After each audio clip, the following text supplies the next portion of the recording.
everybody, what's going on? So it's been a while since I put out another video, and I know I mentioned it in a few comments that I was actually going to do a bike check, and here it is. This is my latest acquisition. This is the 2022 GT LTS Force Elite Carbon. It's carbon on the front triangle, and it is an aluminum swing arm rear end. And this is a high pivot bike, which is real cool. So I'm going to go over the bike, and it's completely stock, though compared to the owner's or the spec that they have on the G2 website, there is one difference that I will point out. But let's go over the bike front to back. This bike is a size medium bike. I'm 5'7" roughly, and I have a 32-inch leg inseam. And this bike is got plenty of top tube clearance. I have longer legs, so this suits me pretty well. What's interesting is this handlebar is 780 millimeters wide. Normally, for a lot of my bikes, if you see my bike checks, I do run them about 720. But because this cockpit is actually fairly short, and I have shorter arms, this is pretty comfortable. I took it out for a 1-hour ride today. I'm in the cold Pacific Northwest weather. It's really chilly right now, and felt pretty good. Like it felt really at home. I would still like to maybe cut them down to maybe 740, just because my wrists are on the border of being a little bit extended out too sharp, like so that's why. But for what it is, it feels at home. Here this bike runs, it is boost, so it's boost 110 up front and 148 in the back, and this is a RockShox Yari fork. It does come with lockout up front. This is a 170 mil travel fork with a 41 millimeter offset. You know, you can adjust you can do your rebound adjustment here. This is real nice. It is, and then of course, you know, get your shock pump, put air in there, and it's up front. The wheel set is this is a Maxxis, and I can't pronounce it, like Asagai 2 point, let me verify that just to be sure. So it's the 29 by 2.9 or 2.5 width, and let's see, the other part. This is a 6-bolt rotor. This is a 6-bolt Formula hub mated to a WTB I-29 rim, and these are 14 gauge steel spokes. These are pretty heavy, front and rear. The wheel set and the tire combination is really heavy. It almost feels like it makes up half the weight of the bike. Rotor size 203 out front, 203 in the rear. These are the Slate 4 piston brakes. Out of the box, they felt pretty weak. Now that I've broken them in, they feel pretty good. The lever feels real nice. I'm a Magura person, so I do like to have a little extra power, but I think for the everyday rider, and I haven't gone on a long descent, so you might like these. It is a pretty nice lever feel. I like it. And this, so I'll do an on-ride review with these brakes. The bike completely stock, so you feel like you have I can give you a fair assessment before I start swapping out my own stuff, in which may not be what everybody else does. But if you're looking for a bike that is gonna be like it can handle black diamond or expert trails, or even if you got the fitness for it, because this bike does weigh 35 pounds roughly. It is a bit of a haul to pedal around. You know, it's still a really good bike. And this is the in-house GT stem and bar. It's a 31.8 millimeter clamp diameter, from what I think it is, and then versus 35. And then these are fabric grips. These are really good just barehanded. I'm impressed. And they are bolt-on one side, and they don't require bar end plugs, which is pretty nice if you're gonna lay the bike down sometimes. Then you're not getting your stuff scratched up. This is a tapered fork, by the way. I think this is an FSA headset. I think it's number 57 headset. For those of you that are just getting a frame only, it doesn't come with a headset, then you can look back and be like, okay, it will fit. Though, and it does have internal routing here, so if you're going to be doing, the nice part is they're sleeved, or basically when you route the cable or the housing through here, it already has a sleeve, so it'll guide it out to the appropriate place. Like some internal routings just kind of, there's nothing to guide it on the inside, and it makes doing internal stuff difficult. And so that's one thing. You know, the interesting part, now that we're here, is this does not run external. This does not run an external bottom bracket. This is a sealed cartridge bottom bracket. It runs a SRAM what is it pronounced? Truvativ? Anyway, it runs basically a sealed bottom bracket. So, and the giveaway was here. The way I found it is I was writing and I was trying to take a photo op, and I realized that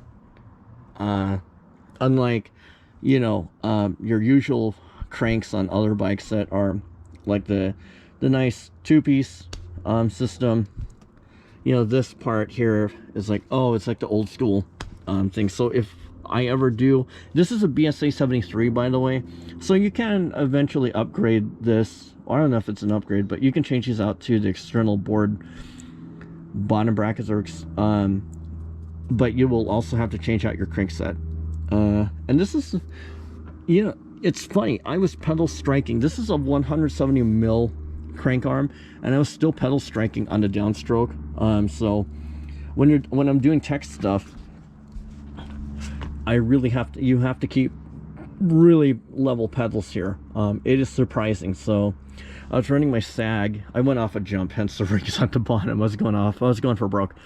I was running it at 25% sag, because I'm a heavier guy. You know, I'm like in the ballpark of like 210, and you know, I'm going off stuff that's in the ballpark of maybe 5-10 feet, if we're including distance, and so on drops. And just it's this bike really loves to eat the bumps. It's real nice. The bike loves to, this rear end platform really loves to eat up the bumps. I will say climbing's not too bad.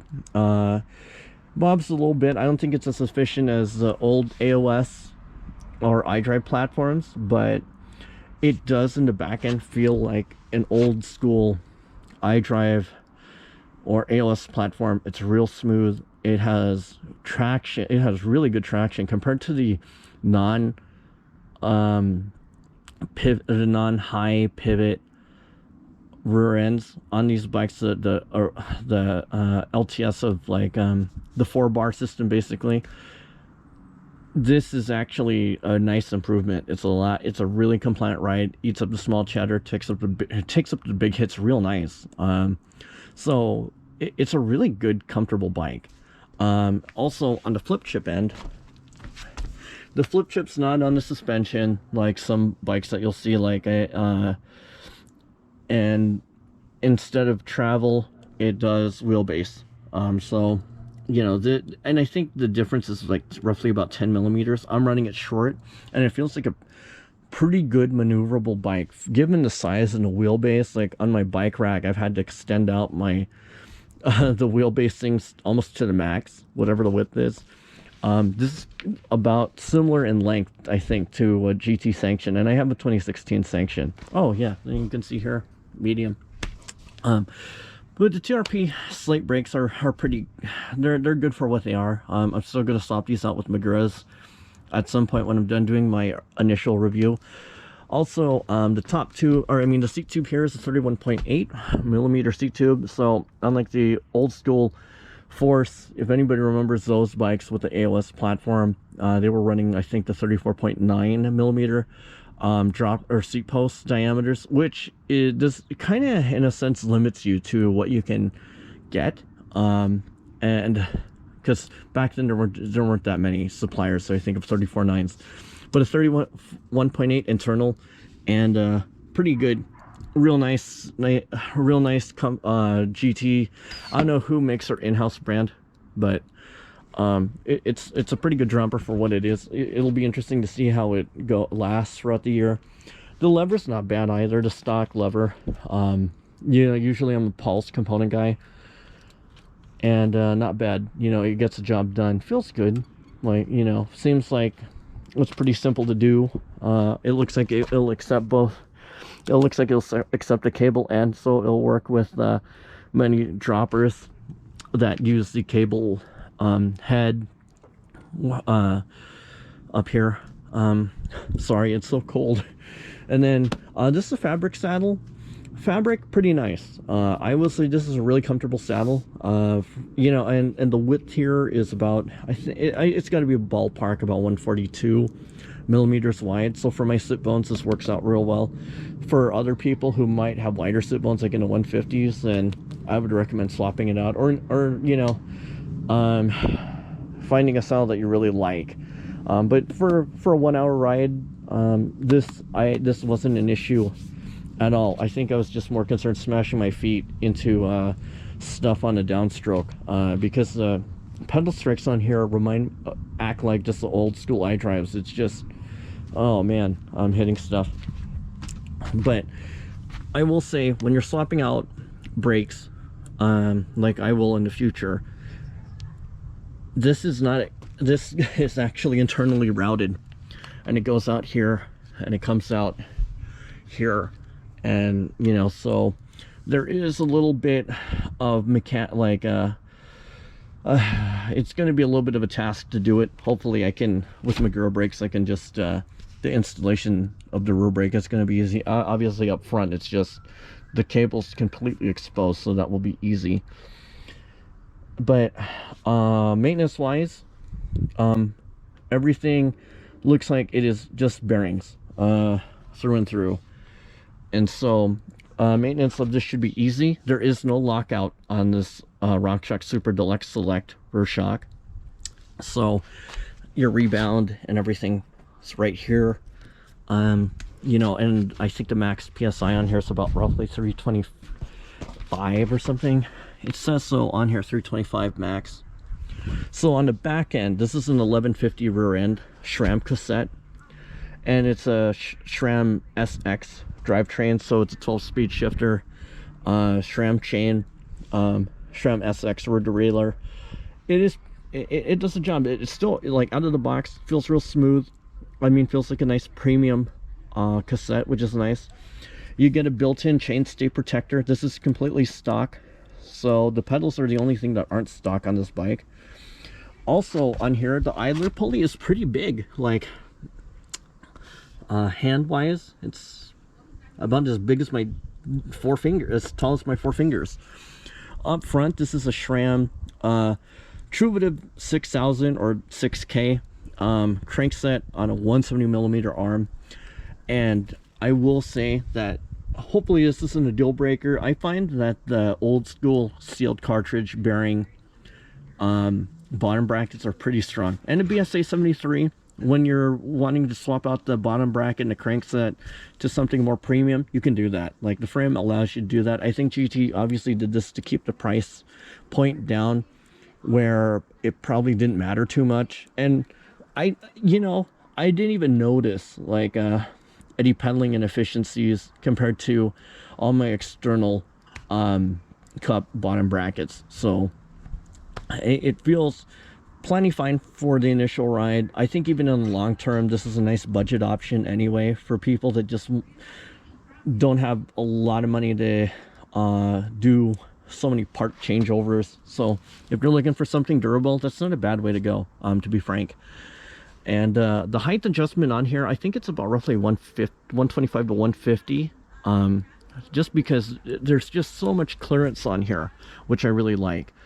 And also, I will say, unlike the GT Sanctions, I do appreciate that they have at least one water bottle mount. I'm not a big Hydro Pack or Camelback backpack kind of person. I like to go on my rides and just have a water bottle and not have to deal with carrying more crap.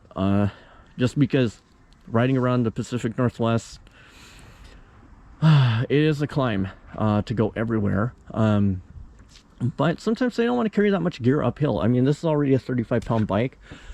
I do feel it a bit on the climbs. You know, compared to the Sanction, I think the Sanction feels a little bit lighter going up the climbs. I'm going to do a video where I compare the two on basically a cross-country style lap because that's easier for me to film. And so that's why. But it'll have a lot of punchy ups and technical down, and so it's a good variety for a short video. But anyway, that is it for this bike check video. I really enjoy the bike. It retails for roughly in US dollars $3,825 according to the GT website. Oh yeah, and the chainring up front, so sorry, I should have mentioned that. I got caught up.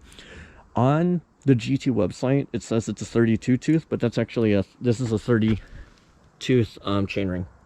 So oh yeah, and it comes with the little frame protection here. So I mean, for $3,800, or you know, if you're doing sales tax included, for a $4,000 bike, I think it's a really good value for what you're getting. You know, some people are like, it doesn't come with a Fox 36 or whatever, but I think in terms of durability, how the bike feels, quality, and what you're getting out of the box, GT's doing pretty good with trying to keep the price point comparable for people who are direct to consumers and like something on kind of their mind, like maybe they want to buy a Canyon or something. I think GT's got a really good product for what they've, you know, a really good product for the price and what it can do. I've already hit a few things on this bike really well. The one thing that is, of course, a bit of a struggle is trying to get used to the bottom bracket, the clearance on here. Even though it's a 170 mil, I'm still doing pedal strikes, so I have to change my pedaling technique to make sure I don't smash my feet. I already broke my toe, and then I was out for 2 months. But anyway, that is it. If you have any questions about this bike, feel free to ask me. I'm going to be doing a few more videos of this bike over the course of a few months, just because we're already in the Pacific Northwest winter here in the United States. It's really cold. It's gonna rain. I'm lucky to get a sunny day out of this, and there might be snow coming in, I think, a couple of weeks. So I'm not planning to wreck this bike in the snow or get it all muddied up yet. You know, so when the weather's good enough, I can just do kind of a dry video. I will totally bang that out. But yeah, feel free to hit me up with any questions they have about the bike. I'm more than happy to share with you my experiences with it. I've had a few rides. So thanks for watching. I will see you again in the next few videos. All right, thanks. Bye.